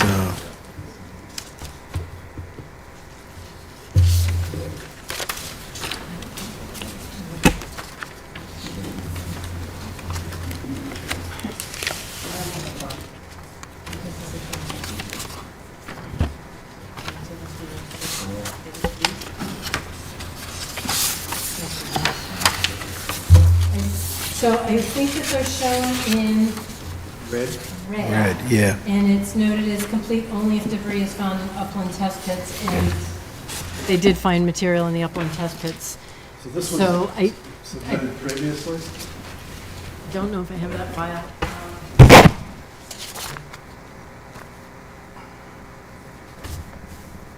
It appears that way, but I don't have the file. I see that it's like 3 within the 25-foot in the upland area. I mean, they're cleaning up I'm okay, if necessary, If it's necessary? Yeah. if necessary, I'd make the motion to waive the work in the 25-foot no disturb. Second. All in favor? Aye. Any opposed? Any abstentions? Thank you. Good. And sorry, I have one more. I was just gonna say on If you're still on this, that, yep. if they could, if we could go out and, you know, see exactly where, because it was kind of shocking, the amount of tree cutting that was done for the initial test fitting, so if we could maybe have them. I think if you want to go out and do a site inspection, either as a group or individually, I don't think that's a problem, but I will let them know if you know when you're going. Would it be okay even with the asbestos outside? I'm not sure if that requires further, but, I don't know the answer to that. I can Yeah. reach out to them and find out. okay. Jim and I have been in touch with them and been out on the site several times. If they give us a date, or if we give them a date, I guess, Jim, what day? What's going on? Monday, you around Monday? Did they say, did they have a date for test fits in there at all? Date for them? I don't think they did, but. No, I didn't see anything. Yeah, I mean, I think I think that if they don't have any issues with people going on site, that makes sense to me. If they do, then maybe there's some way you can see it from a public way or someplace that's safe. Yeah, we should be able, if they mark it off, we should be able to see it from the public way if they don't want us in there. There's a cell phone number. All right, we'll reach At out. the bottom, it's 401. Okay, that's, Yep, No, I'm not going any further. we'll reach out to them. Okay. okay, and then also we did receive correspondence on 200 Bedford Road to stop, it wasn't clear to me if it was just temporary, to stop doing the inspections and reports. Somewhere in your stuff you have that. I think they were sort of trying to say, it was from the wetland scientist, the site is pretty stable. And it Bless you. seemed like work was gonna stop for a little bit, maybe 3 weeks. It wasn't clear to me in the way it was worded if they were just talking about stopping reporting for 3 weeks or, I don't know.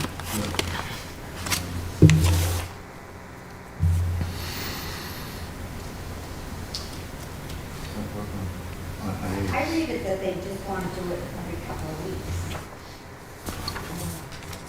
Their request. Yes.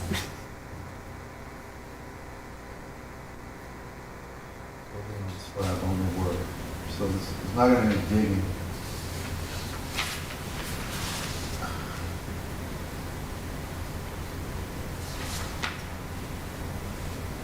Maybe is it another situation where we take a ride out there, see if it looks, the site looks stable? I wonder if they It's close inspected it enough to get today, to.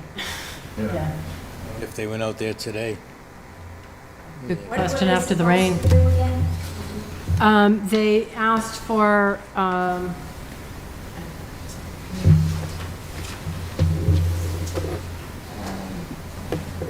they said that because the site is stable with no movement Oh, of. no, I know they asked. Oh, I'm They sorry. were asking to be relieved of something. What were they supposed to do? They want to, Are they supposed to do like a weekly report? they are, Report, no, yeah. they're actually they're requesting that the, site only be inspected following significant rain events. Right, that's what they want to do, but And weekly reports, to him from the site superintendent, so not from the wetland, scientist. And that's what it says. So it sounds to me like they're asking that they will not need to do reports from a wetland scientist other than after a significant rain or storm event, and that the other reports would just be basically from the contractor. That's how I read it. I think maybe the commission wants to look at it. I wonder if the order of conditions stated that the site, the inspections would be done by the wetland scientist or a qualified engineer. I believe it does say that. That's what I meant. So- I can't remember what it says. Yes, I believe it does say that. I can check the wording. Yeah, if we could check the wording, and I think if it's not a qualified person, you know, not a site super, I don't think the site supervisor is really qualified to. I think that if reports come in from the engineer, that would be fine. And they may need to be out there to inspect the drainage systems and other things anyway, so, plus I think. Follow the order of conditions. Fair enough. That's clear, thank you. There you go. Right? Right. Anything else? I don't have anything else. Anybody else? I just have one announcement. On Saturday, in the public library program room from 2:30 to 4, we have a conservation program. It's going to be discussed. It's called From Woburn Pond and Outward, Scientific Naturalists and Community Knowledge Critical for Conservation. The speaker is Claire O'Neill from Earthwise Aware, and she'll be discussing all of the work her teams are doing out at Woburn Pond, especially around Tonawanda Mountain, around plant and shrub phenology, insect development, and the vernal pool certifications that we get to. So 2:30 to 4 Saturday afternoon in the public library. Anybody else? Mr. Chairman, I'd like to make a motion to adjourn. Second? Nope. All in favor? Aye. Any opposed? Any abstentions? Right, good job. Are you gonna run?